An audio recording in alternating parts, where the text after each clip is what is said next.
Hello বন্ধুরা, তোমরা কেমন আছো? আজকে আমার ডিম খাওয়ার অনেক ইচ্ছা করছিল, ওই জন্য বাজার থেকে ডিম আনতে বলেছিলাম। 3টা ডিম নিয়ে এসছে, আমি এই 3টা ডিমের অমলেট করব। এখন অমলেট করার জন্য আমি পেঁয়াজ কেটে দিয়েছি, নুন হলুদ সব দিয়েছি। এখন আমি সবটাকে একসঙ্গে মিক্স করব।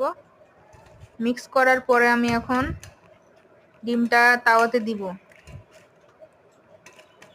এখন আমি মিক্স করছি, মিক্স করা হয়ে গেল আমার। এখন এবার আমি তাওয়াতে ছেড়ে দিব। তো ছাড়লাম, দেখো ডিমটা ওই পাটটা দেখো কত সুন্দর কালার চলে এসছে।